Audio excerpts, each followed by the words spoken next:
자, 데이터 구조하고 알고리즘의 차이에 대한 거를 이번 시간에 처음 주제로 시작을 해보도록 하겠습니다. 자료 구조라고 하는 건 말 그대로 자료가 구조적으로 있다는 게 굉장히 중요한 부분입니다. 우리가 컴퓨터를 사용할 때 굉장히 많은 형태의 데이터를 사용하게 되는데요. 이 데이터들을 좀 더 편리하고 효과적으로 사용할 수 있는 것이 굉장히 중요합니다. 그래서 데이터를 구분하자 그러면 프리미티브한 것과 넌 프리미티브한 것들이 있습니다. 그래서 프리미티브라고 하는 것은 우리가 일상적으로 단위의 데이터로 떨어지는 것들을 얘기합니다. 예를 들면 우리가 숫자, 문자, 소수점의 어떤 숫자를 표현할 때 이런 것들은 단위 데이터라고 얘기할 수 있습니다. 그런데 어떤 사람을 표현한다 라고 생각했을 때 사람이 가지고 있는 특징은 키도 있고 몸무게도 있고 얼굴 피부 톤도 있고 여러 가지 정보들이 결합되어 있습니다. 이런 형태의 데이터들을 프리미티브 하지 않다라고 표현을 하게 되는 거고요. 이런 프리미티브 하지 않은 데이터 스트럭처 중에 실제적으로 리니어하게 공개되는 경우, 구성되는 경우가 있고 넌리니어하게 구성되는 경우가 있습니다. 그래서 리니어 정보들은 우리가 순차적으로 동일한 형태들의 데이터를 모여지는 것들을 말씀드릴 수 있는 거고요. 넌리니어한 데이터들은 이게 순차적으로 이루어지지 않다라고 표현하실 수 있습니다. 자, 그럼 알고리즘은 먼저 한번 보도록 하겠습니다. 데이터 구조라고 하는 건 우리가 이제 차차 알아가야 될 내용들이고 효과적으로 데이터를 표현하기 위해서 만들어진 것들이라고 제가 정의를 드렸는데, 이 알고리즘이라고 하는 거는 이런 데이터들을 써서 어떻게 효과적으로 일을 해 나갈 것인가 하는 부분입니다. 그래서 보통은 프로세스라고 하고 이거를 set of rules라고 하는 형태로 사용하기도 합니다. 또한 이러한 것들은 대부분 다 스텝 바이 스텝의 어떤 오퍼레이션들로 구성되어 있기 때문에 각각의 쓰여지는 데이터들의 인풋과 아웃풋이 명확하게 정의가 되어 있고, 이 인풋과 아웃풋에 따라서 어떻게 데이터를 처리해야 되는지에 대한 룰이 명확하게 정의되어 있는 경우가 알고리즘이라고 할 수 있습니다. 때에 따라서는 알고리즘 용어가 굉장히 광범위하게 쓰이기 때문에 좀 더 확장된 개념을 쓰고 있긴 하지만, 대부분의 경우 알고리즘을 얘기했을 때는 인풋과 아웃풋의 기준으로 우리가 룰에 의해서 프로그램을 수행하는 과정을 알고리즘이라고 통상적으로 얘기하고 있습니다. 자, 알고리즘의 특징을 몇 가지 좀 더 얘기를 드리면, 일단 알고리즘은 굉장히 스텝 바이 스텝이 크리어하게 정의되어 있고 모호한 부분이 없습니다. 이게 무슨 얘기냐면, 알고리즘은 누구나 쉽게 이해하고 누구나 갖다 쓸 수 있는 형태가 되어야 되기 때문에 나 혼자 쓰는 알고리즘 이런 것보다는 다른 사람을 배려한 형태의 알고리즘이 될 확률이 굉장히 높다라고 말씀드릴 수 있고요. 또 한 가지 문제는 굉장히 피저블해야 됩니다. 우리가 통상적으로 알고리즘을 수행했을 때 기대하는 수행 시간이라고 하는 게 보통 있습니다. 그래서 이 기대하는 수행 시간을 보장할 수 있는 게 가장 좋은 알고리즘이라고 할 수 있습니다. 예를 들면 우리가 어떤 수치를 계산하는데 이게 굉장히 복잡한 수치입니다. 그래서 이 수치를 계산하는 방식 중에 어떤 경우에는 happen to be 굉장히 빨리 연산을 할 수 있지만 어떤 경우에는 굉장히 느리게 연산할 수 있다. 이런 경우에 알고리즘은 굉장히 좋지 않다라고 말씀드릴 수 있는 겁니다. 전체적인 속도는 비록 조금 느릴지라도 완성되는 시간을 우리가 예측할 수 있을 때 이 알고리즘이 보다 좋다라고 말할 수 있는 거고요. 이게 왜 그러냐면 다른 사람과 일을 하거나 협업해야 되는 경우를 생각해 볼 수 있습니다. 알고리즘이라는 게 모듈 형태로 부품으로 사용되는 경우가 되게 많기 때문에 이런 경우에는 다른 프로그램과 서로 주고받는 관계에서 기다림이 일정 시간 안에 들어와야지만 되는 문제이기도 합니다. 즉, 내가 알고리즘을 돌려서 3분 안에 답을 주겠어 라고 표현하게 되면 밖에 있는 프로그램에서는 이 알고리즘은 3분 안에 답을 줄 거기 때문에 내가 3분 동안은 다른 일을 해도 된다 라고 이렇게 생각을 하게 되는 거죠.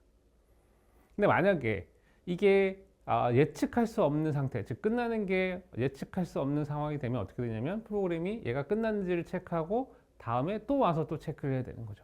계속 주기적으로 끝났는지를 체크를 해야 되는 문제가 있기 때문에 이런 형태의 알고리즘은 효과적이거나 좋은 알고리즘이라고 할 수 없습니다.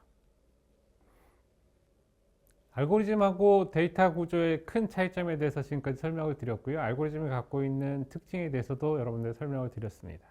여러분들이 좀 더 아셔야 될 것들 중에 하나가, 자, 그러면 데이터 스트럭처하고 알고리즘이 왜 중요한가에 대한 부분을 여러분 좀 더 이해를 하셔야 됩니다.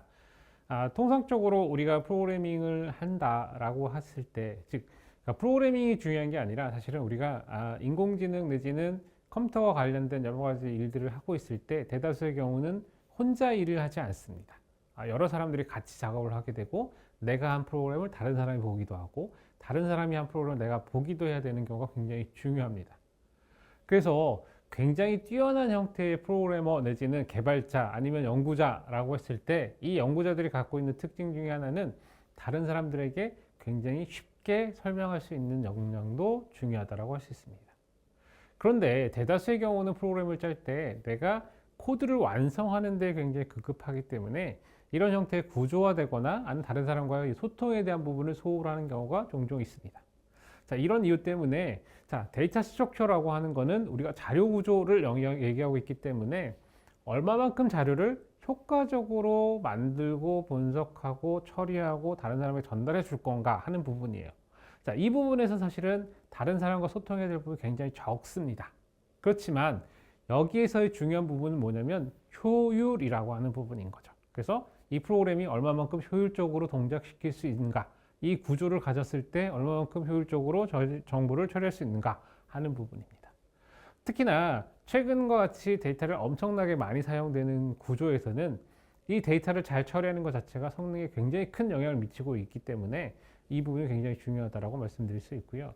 실질적으로 기업에서 원하는 인재 중에 이 자료 구조에 대한 부분을 잘 알고 오기를 많이들 바라고 있습니다. 하지만 현실에선 사실은 이 자료 구조에 대한 부분을 굉장히 경시하는 경우가 있죠. 왜 경시하냐면 내가 프로그램을 잘 짜는 게 중요하다라고 사람들이 생각하는데 동작하는 거가 중요하지 않습니다.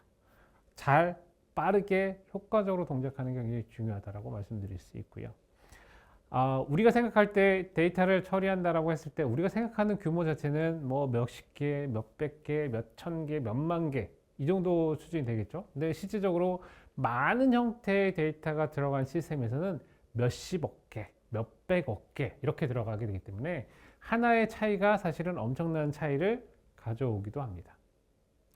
이런 자료 구조가 굉장히 중요한 건 기본적으로 효과적으로 처리할 수 있다라는 걸 가정하고 있기 때문이에요. 자, 그런데 여기서 그러면 알고리즘은 뭐냐? 왜 자료 구조는 알겠다. 좋아. 자료 구조는 그렇게 효과적으로 처리하기 위한 것들이다 라고 했을 때 알고리즘은 뭐냐라고 했을 때 알고리즘은 앞에서 설명드린 것처럼 스텝 바이 스텝으로 프로세스에 대한 것들을 정의하고 동작한다라고 말씀을 드렸는데 자, 그것도 중요한 부분이긴 하지만 알고리즘이 갖고 있는 특징 중에 두 가지가 중요합니다. 하나는 뭐냐면 다른 사람도 잘 읽을 수 있어야 되고 나도 언제든지 쉽게 고칠 수 있어야 됩니다. 다른 사람이 잘 볼 수 있어야 되는 이유는 뭐냐면 다른 사람이 같이 고민을 하고 효과적으로 운영할 수 있는 방법들을 개선할 수 있기 때문에 그렇습니다.